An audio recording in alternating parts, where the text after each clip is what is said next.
12 आज के collaborative class में हम लोगों के साथ 9th क्लास की उर्वशी है और ये फर्स्ट इक्वेशन ऑफ मोशन का ग्राफिकल प्रूफ एक्सप्लेन करेगी। तो देखते हैं उर्वशी इसका कैसे तैयारी की है।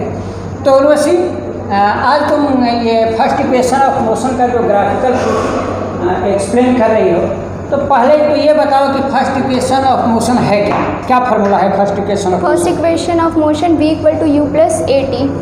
फर्स्ट इक्वेशन ऑफ मोशन है v equal to u plus a t. v equal to u plus a t. तो अब इसको एक्सप्लेन करो, कैसे तुम प्रूफ करोगे? सबसे पहले हम लोग ग्राफ बनाएंगे, y एक्सिस पे वेलोसिटी और x एक्सिस पे टाइम को शो करेंगे। हाँ, सबसे पहले ये वेलोसिटी किस तरह का ग्राफ है? Velocity time graph. हाँ, वेलोसिटी टाइम ग्राफ ड्रॉ की है। तो वेलोसिटी टाइम ग्राफ आप देख रहे हैं कि ये ड्रॉ की है। अब आगे बताओ।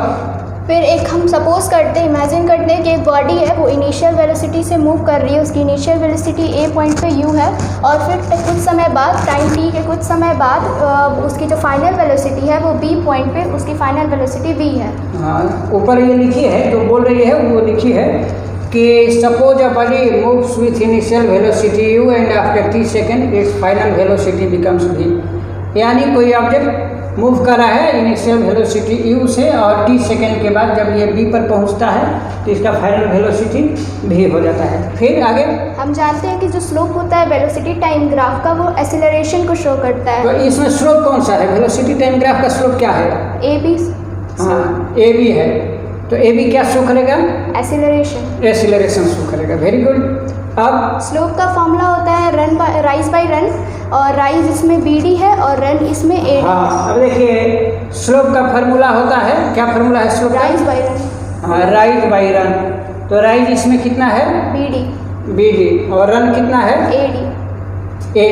ठीक। अब आगे क्या की हो? bd निकालने के लिए bc में से dc माइनस कर देंगे तो bd आ जाएगा और ad नीचे डिवाइड करेंगे ad से। हाँ, यहाँ चूँकि slope equal to rise by run होता है तो ये bd माइनस bc है। आप यही इसको लिखी है bd बाई ad को, तो bd का bc माइनस cd और ये ad है। अब इसका वैल्यू रखिए। अब आगे क्या की हो? स्लोप शो करता है एक्सीलरेशन, तो हम एक्सीलरेशन ही निकालेंगे। एक्सीलरेशन का फॉर्मूला होता है v minus you divided by T. तो यहाँ पे bc की वैल्यू bc को हम डिनोट कर रहे हैं v से, और जो cd है वो u है, तो v माइनस यू और ad जो है वो टाइम शो कर रहा है क्योंकि oc इक्वल होगा ad के, रेक्टेंगल है, अपोजिट साइड्स इक्वल हो जाएंगे तो t से हम कर देंगे। फिर अब v माइनस यू और क्रॉस मल्टीप्लिकेशन करेंगे तो v माइनस यू ऐसे ही रह जाएगा और ad मल्टीप्लाई हो जाएगा। तो v minus u equal to ad, जो हमारा फर्स्ट इक्वेशन है v equal to u plus ad, that is also known as equation for velocity time relation, derive हो गया।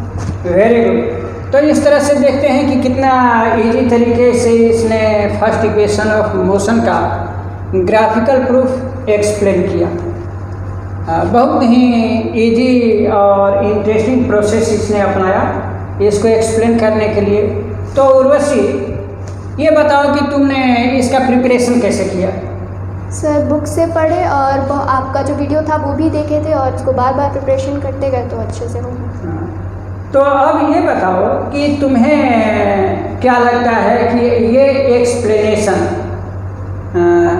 एग्ज़ाम के लिए बेनिफिशियल होगा? हाँ, होगा, ज़रूरी होगा, क्योंकि ये कोई भी एक इक्वेशन एग्ज़ाम में आता ही है जैसे आपने बताया था। तो अगर एक इक्वेशन हो गया तो दो ही इक्वेशन करने की ज़रूरत पड़ेगी, और अगर एक बार कर लिए तो एग्ज़ाम टाइम में सिर्फ उसको रिवाइज़ करना होगा और उसके बाद एग्ज़ाम में उसको कर देना है। तो ये जो है इस तरह से हमने देखा कि इसका ओपिनियन और एक्सप्लेनेशन। अब स्टूडेंट्स, आप भी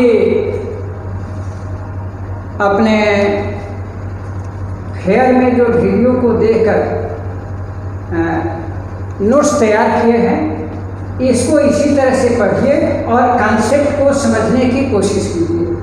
तो जब आप एक बार कॉन्सेप्ट को अच्छी तरह से समझ लेंगे तो आपको लंबे समय तक याद रहेगा दिमाग में।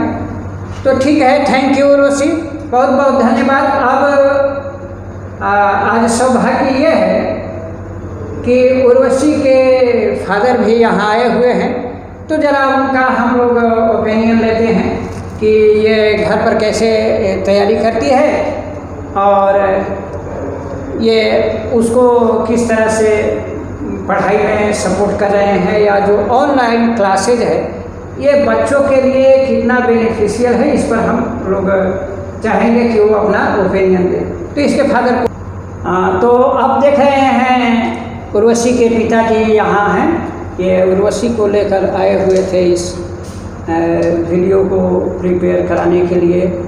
तो सबसे पहले आपका स्वागत है सर, नमस्कार। कि आप जो हैं अपने बच्चों के पढ़ाई के प्रति इतने जागरूक हैं, ये बहुत ही अच्छी बात है, क्योंकि जब तक अभिभावक पूर्ण रूप से जागरूक नहीं रहेंगे बच्चे की पढ़ाई सफल नहीं हो पाएगी, वो अधूरी रहेगी। हम तो इनको धन्यवाद देते हैं और हम ये जानना चाहेंगे सबसे पहले कि ये जो संक्रमण काल कोरोना का चल रहा है, इसमें स्कूल की ओर से ऑनलाइन पढ़ाई की जो व्यवस्था की गई है वो बच्चे के लिए कितना लाभदायक है। सर आप इस पर अपना विचार दीजिए कि जो ऑनलाइन क्लासेज चल रहा है स्कूल के तरफ से, ये बच्चे के लिए कितना बेनिफिशियल है। वर्तमान समय में इसके अलावा कोई चारा भी नहीं है और संक्रमण काल से अपने को और दूसरों को बचने और बचाने के लिए यह अति आवश्यक और महत्वपूर्ण कार्य है। और यह ऐसा कार्य है जिससे कि बच्चे अपने शिक्षण पर ध्यान दे सकते हैं और अपने को प्रिपेयर कर सकते हैं। तो ये मैंडेटरी है, ज़रूरी है, अच्छी है। तो क्या स्कूल के द्वारा ये किए जा रहे प्रयास से आप संतुष्ट हैं? पूरी तरह से संतुष्ट है, पूरी तरह से। ओके, धन्यवाद।